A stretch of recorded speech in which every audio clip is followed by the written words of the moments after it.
네, 오늘은 목자 헌신 예배로 드리고 있습니다. 네, 우리 교회는 목자 교회를 지향합니다. 이것은 우리 교회만 독특하게 하는 사역이 아닙니다. 모든 주님의 교회에 주신 Great Commission이라고 그러죠. 지상명령. 주님이 죽으시고 부활하신 후에 마지막 제자들에게 남기셨던 그 말씀이 마태복음 28장 18절로 20절에 나와 있거든요. 예수께서 나와 말씀하여 이르시되 하늘과 땅의 모든 권세를 내게 주셨으니 그러므로 너희는 가서 모든 민족을 제자로 삼아 아버지와 아들과 성령의 이름으로 침례를 베풀고 내가 너희에게 분부한 모든 것을 가르쳐 지키게 하라. 주님의 명령입니다. 가서 제자 삼으라는 거예요. 어떻게 해요? 주님이 양을 돌봄과 같이 목자장이신 예수님이 보여주셨던 그 목자의 삶을 통해서 영적인 자녀들을 낳고 그 영적인 자녀들을 또한 양육함으로 제자 삼으라는 것입니다. 우리가 교회에 참석만 하는 여러분 종교인이 되어서는 안 됩니다.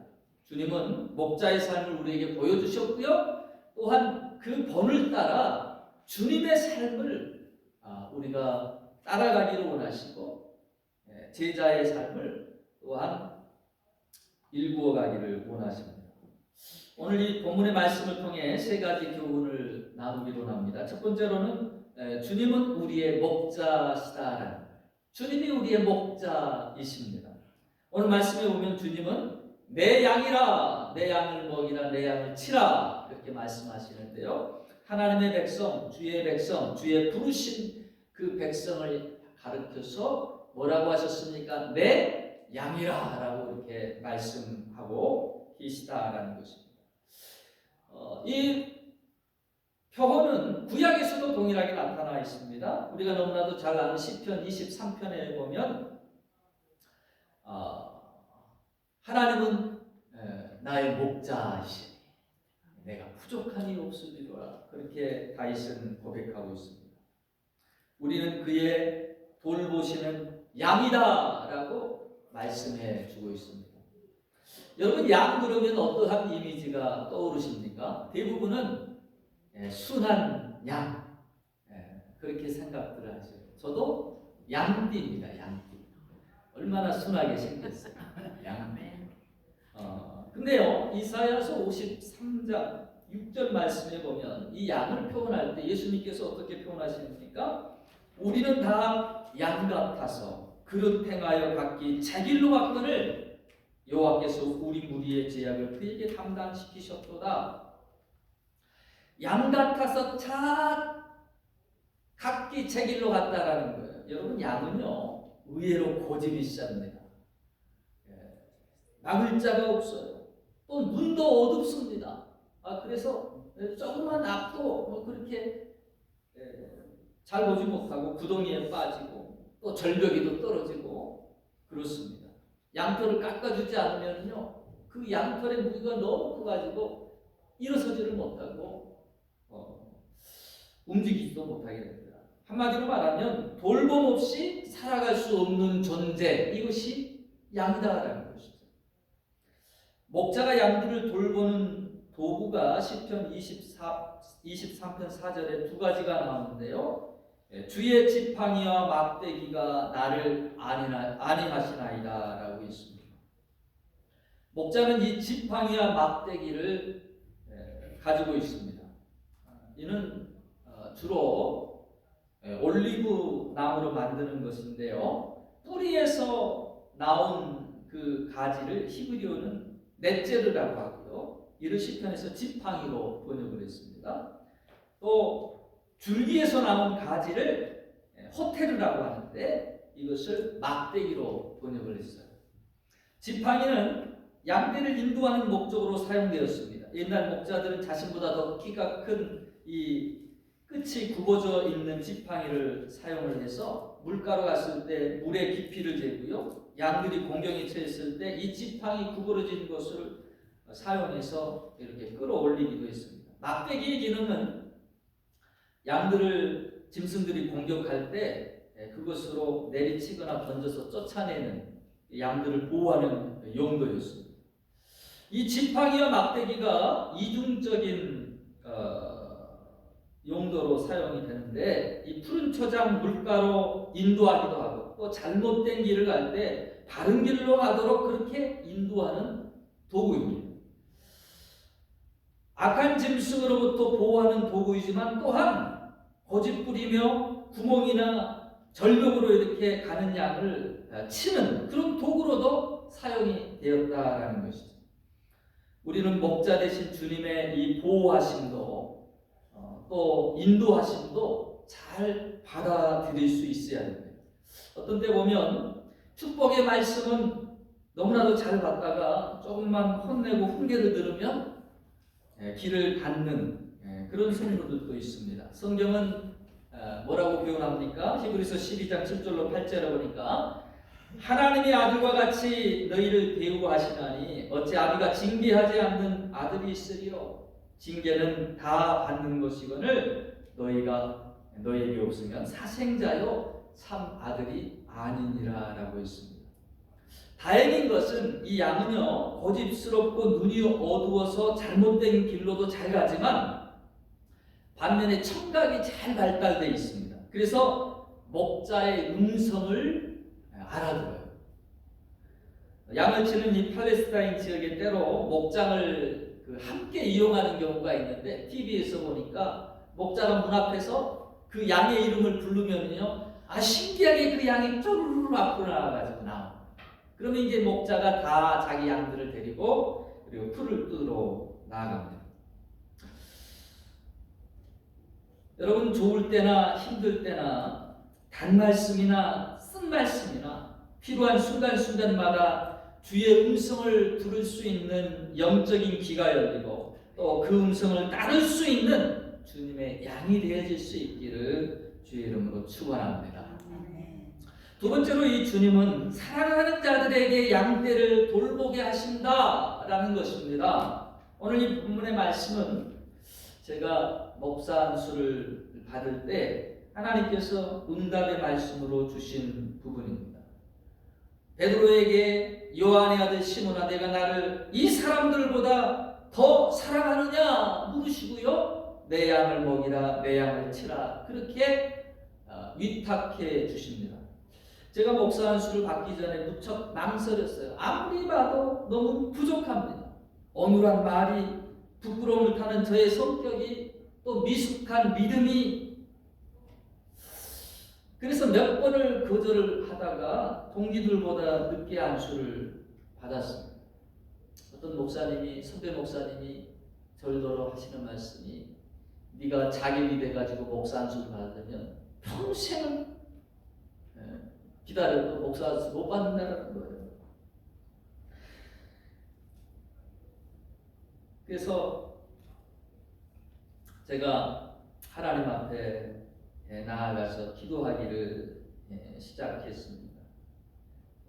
하나님의 사랑, 하나님이 나를 사랑하신다라는 것, 그것은 머릿속으로는 알고 성경 지식으로는 아는데 내가 정말 하나님을 그렇게 내 목숨 바쳐서 주님이 나를 위해서 생명 주신 것처럼 그렇게 주님을 사랑할 수 있겠는가? 나도 그렇게 사랑하고 싶은데 그 사랑의 마음이 마음속에 있질 않는 거예요. 지식적인 말씀의 사랑만 그렇게 지식으로만 알고 있는 거예요.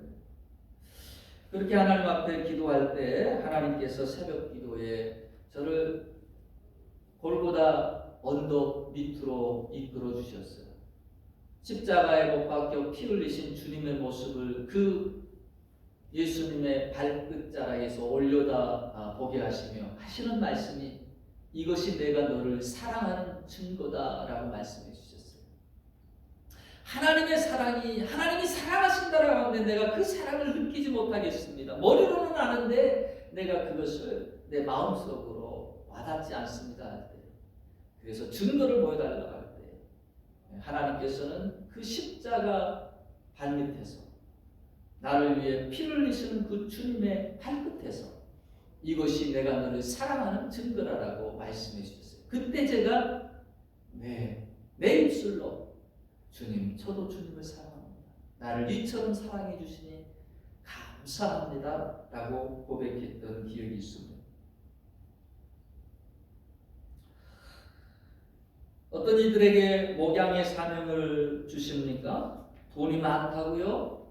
행정에 능력이 있어서요? 말을 잘해서요? 아닙니다. 내가 이 사람들보다 나를 더 사랑하느냐? 주님이 물어보십니다.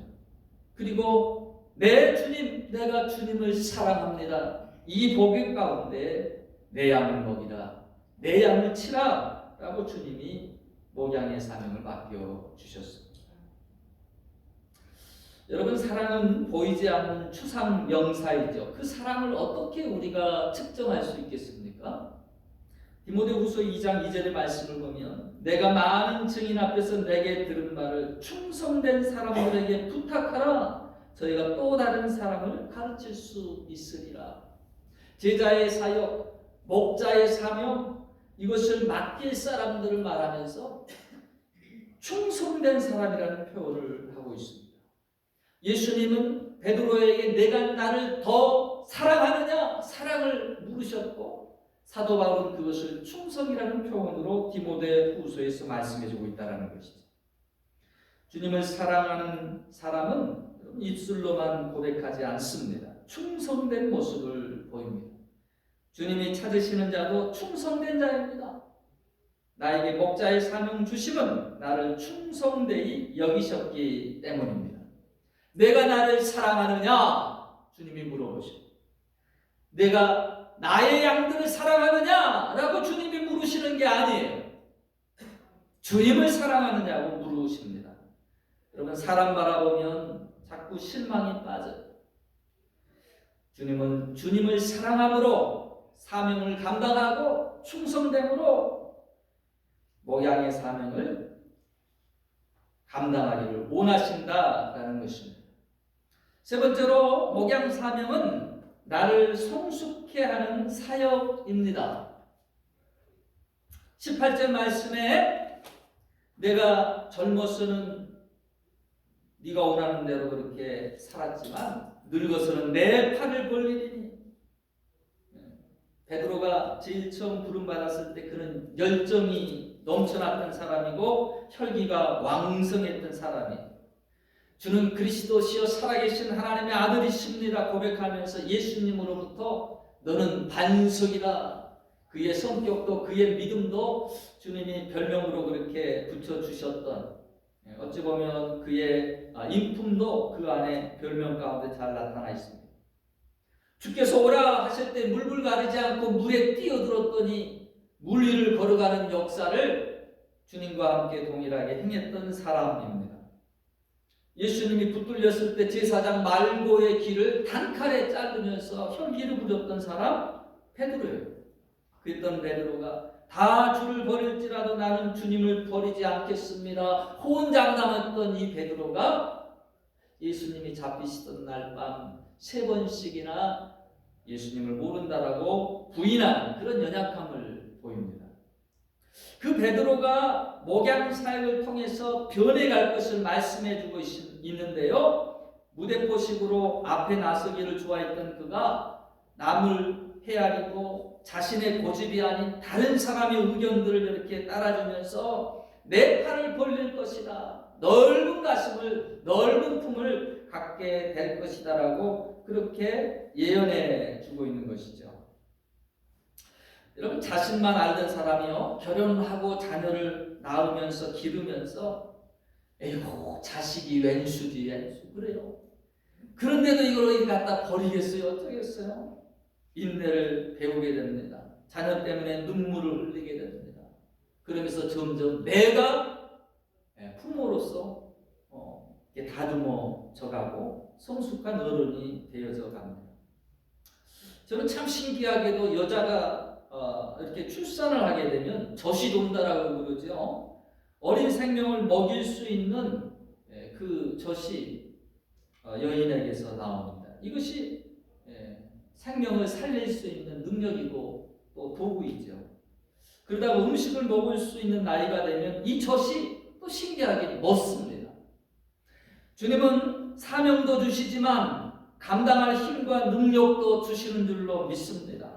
주님의 지상 명령을 주시면서 뭐라고 그러십니까? 내가 세상 끝날까지 너희와 함께 있으리라 약속하시고, 사도행전 왜 성령의 권능을 주신다라고 말씀해 줍니까? 1장 8절에 오직 성령이 임하시면 너희가 권능을 받고 예루살렘과 온 유대와 사마리아 땅끝까지 이르러 내 증인이 되리라. 증인의 사역을 감당하도록 능력도 주신다라는 거예요. 내 양을 먹이라 어찌 보면 짐을 주시는 것 같은데, 그것은 또한 나에게 능력을 주시고 더 성숙시키시는 그런 과정이다라고 하는 것이죠. 저는 우리 교회의 이 목장 사역을 통해서 중점을 두고 있는 부분이 두 가지입니다. 첫 번째로는 큐티의 생활화입니다. 말씀을 묵상하고 이걸 나누는 그런 삶을 서툴지만 계속해서 하게 합니다. 저는 하나님께서 우리의 입술의 고백을 참 중히 여기신다라고 생각합니다. 마음으로 믿어 위에 이르고 입술로 고백하여 구원에 이른다라고 말씀을 하고 있는데요. 여러분, 자녀들이 태어나가지고 기다가 걷다가 처음으로 아빠라고 엄마라고 입을 때인데 얼마나 큰 기쁨이 됩니까? 초등학교를 가고 중학교를 가더니 어머님의 은혜에 감사합니다. 그 말 한마디가 세상을 다 이길 수 있는, 근심과 걱정을 떨쳐버릴 수 있는 그런 또 힘이 되고, 그 말이 얼마나 기쁜지 알 수가 없어요. 저는 우리의 입술을 통해서 하나님의 은혜의 고백을, 그 고백을 찬양으로 들으시기를 원하신다라고 믿습니다. 어떤 교회는 목사님께만 목을 매는 교회들이 있어요. 목사님이 안 계시면 아무것도 안 됩니다. 뿔뿔이 흩어집니다. 초대교회는 물론 사도들의 수가 한정되어 있었고요. 개척의 시기이기도 해서 사도들이 한 지역에 오래 머무를 수가 없었습니다. 그래서 많은 평신도 지도자들이 세워졌던 시기입니다. 책임감을 가지고 교회를 지키고 일하는 헌신된 믿음의 사람들이 교회의 중추적인 역할을 감당했습니다. 꼭 밥을 해줘야 먹는 유년기 시절이 있는가 하면 이제 성장해서 밥을 지어 먹을 수 있는 그런 장성한 어른이 있듯이, 여러분, 영적인 음식인 하나님의 말씀도 꼭 목사님을 통해서만 이렇게 받으려 하지 마시고, 나 자신이 묵상하며 나에게 주시는 네마의 말씀, 나 자신에게 주시는 하나님의 말씀, 네마의 말씀이 있다라는 거예요. 그것이 저는 큐티의 훈련입니다. 주야로 언제나 주의 말씀 묵상하며 하늘의 신령한 꼴을 섭취하는 그런 삶입니다. 성경 말씀을 보시면서 한 번 읽고 두 번 읽고 세 번 읽고 하나님께 질문하고, 그 말씀이, 하나님 이 말씀을 통해서 나에게 주시는 말씀이 무엇입니까? 그 말씀 가운데서 영적인 양식을 찾으며, 그리고 내 입술로 깨달은 바를 선포해보는 그런 훈련을 늘 하는 것입니다. 또 한 가지는 70인의 전도대를 저는 우리 목양 사역 가운데 적용하고 있습니다. 한 사람 감당하면 힘들고 넘어지기 쉬워요. 그래서 꼭 목자와 부목자를 세워서 우리가 목장 사역을 하고 있습니다.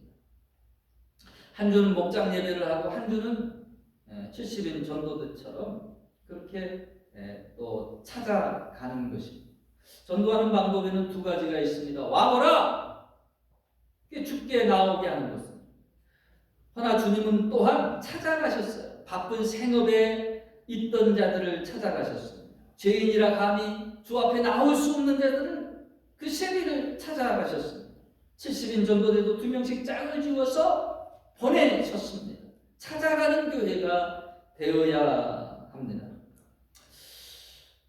오든 말든 하나님이 예정하신 사람은 다 알아서 오지 않습니다. 전도의 발걸음, 전도자의 발걸음이 아름답다라고 성경은 말해주고 있습니다. 믿음은 들음에서 나며 전하는 자가 없는데 어찌 들을 수 있겠느냐라고 하십니다. 그러므로 우리의 입술은 여러분 복음으로 이렇게 잘 갖추어져 있어야 돼요. 말씀을 듣는 귀는 엄청 커졌어요. 웬만한 설교들을 가지고 은혜 받지 않습니다. 인터넷이 발달되고 좋은 목사님들의 설교를 들으면서 그 조금만 실수하면 그렇게 말씀에 듣는 귀는 그렇게 커졌는데 불구하고 우리의 입은 어찌 그 복음에는 이렇게 준비되지 않았는지 우리가 돌이켜 보아야 됩니다. 여러분 70인을 파송하시면서 주님이 하셨던 말씀이 무엇이었습니까? 어느 가정에 들어가든지 평안을 빌라. 너희가 빈 평안이 그 집에 이루어질 것이고 만약에 너희를 받아들이지 않으면 발에 묻은 먼지 털어버리고 돌아서라. 그 빈 평안이 그 빈 축복이 너희에게 돌아오리라. 그렇게 말씀하세요. 여러분 복음을 증거하는 것, 축복을 선포하는 것, 그 절반 이상이 나에게 돌아오는 거예요. 할렐루야. 자꾸 복음을 여러분의 입술에 장전하세요. 준비하세요. 외치시기를 바랍니다. 전할 사람이 없으면 내 자녀에게라도 복음을 자꾸 선포하셔요. 복음의 축복을 자꾸 증거하는 입술이 되도록 해야 됩니다. 하나님의 백성은 아름답도다 복음을 전하는 발이여 라고 했습니다. 복된 소식을 전할 수 있는 발걸음이 되어야 될 줄로 믿습니다. 말씀을 맺겠습니다. 여러분 주님의 사랑을 경험하셨습니까? 그 사랑의 눈을 뜨셨습니까? 그 받은 바 사랑으로 주님의 양들을 돌볼 수 있는 자가 되시기를 바랍니다. 특별한 소명을 받은 자만이 이 사역을 감당하는 것이 아니에요. 나보다 더 어린 자의 신앙은 언제든지 우리 주위에 있습니다. 그 사람을 기도 가운데 품고 기도 가운데 축복해주고 한 말씀이라도 내가 깨닫고 아는 한 말씀이라도 더 나보다도 더 어린 양들에게 증거하는 복음의 전달자가 되어 주시기를 바랍니다. 주님이 내 양을 맡아주겠니라고 물어보십니다. 양을 돌볼 수 있는 목자로 저와 여러분을 부르고 계시는 것입니다. 받은 바 사랑, 깨달은 그 은혜를 목양 사역을 통해서 또 다른 사람들에게 흘려보낼 수 있는 자가 되시기를 바랍니다. 그 안에 주님이 나를 성장시키시고 그 가운데 주님이 나를 더욱더 축복해 주시는 것입니다. 이것이 주님이 원하고 바라는 주님의 지상 명령입니다. 주님의 지상 명령을 날마다 이루어갈 수 있는 목자로서 날마다 세워져 갈 수 있는 저와 여러분의 복된 삶이 되어질 수 있기를 주의 이름으로 축원합니다.